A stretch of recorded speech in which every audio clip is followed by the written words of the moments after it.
আমি আর শ্রেয়সী যাচ্ছি ওর পাপাকে আনতে, যেহেতু মামা শ্বশুরবাড়িতে মহাপ্রভুর ভোগ দেওয়া হয় প্রতি বছর এই টাইমে। তো আমরা যেহেতু থাকতাম না, বম্বেতে থাকার কারণে আমরা আসতে পারতাম না। এবছর যেহেতু আছি তো সেই কারণে।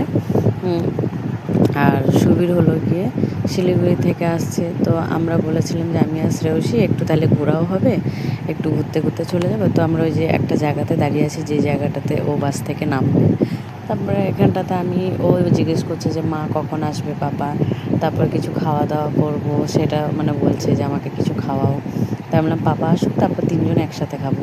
তার জন্য আমরা দুজন মিলে একটু গল্প করছিলাম। তারপর সামনে একটু কালী মন্দির আছে, এখানটাতে আমাদের পুরনো বাড়িও আছে, কিন্তু আমি যদিও এখনও পর্যন্ত পুরনো বাড়িতে যাইনি, ওই দূর থেকেই দেখেছি, আর শ্রেয়সীকেও নিয়ে যাইনি।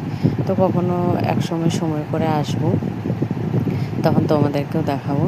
তো আমরা বারবার করে দেখছিলাম যে কখন আসছে বা নেমেছে কিনা। তো ফাইনালি নেমে গেছে। তো আমরা একটু দেখছিলাম এই যে এখান থেকে যে ওই যে আসছে। আর শ্রেয়সী চলে গেছে ওর পাপাকে সারপ্রাইজ দেওয়ার জন্য, মানে জানে না যে আমি ওকে নিয়ে এসেছি, আমি একা এসেছি সেটাই জানতো। তো ওর পাপাই দেখছি ওকে দেখে নিয়েছে, পিছন থেকে এসে জড়িয়ে ধরলো, ও চমকে গেছে যে হঠাৎ করে কে এসেছে। আর প্রায় অনেক দিন পর দেখলো ওর বাবাকে, সেই জন্য একটু বেশি খুশি। তো একটু বললো যে পাপা আমরা খাওয়া দাওয়া করবো। তারপর হলো গিয়ে ওইদিকে মামা বাড়ি থেকেও সবাই ফোন করছে বারবার যে ওখানটাতে হলো গিয়ে তোরা তাড়াতাড়ি আয়, কোথায় আছিস। তো বললাম যে আমরা একটু আসছি। তো এই যে এইটা হলো গিয়ে একটা কাকু, মানে ওই যে আমাদের পুরোনো বাড়ির কাছে থাকে। তো ছোটোর থেকে এরা আর কি চেনা জানা, এখন আমরাও চিনে গেছি।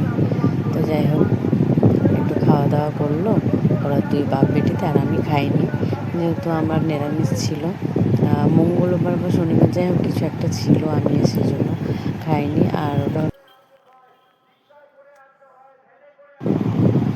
তো তারপর শ্রেয়সীর খাওয়া হয়নি, ওটাই হাতে করে আবার নিয়েছিল। তো আমরা বাড়ি না গিয়ে ডাইরেক্ট এখানেই চলে এসেছিলাম, এই যে মামা বাড়িতে। তো সব আয়োজন টায়োজন চলছে, ওদিকে কীর্তন হচ্ছে। তো কালকে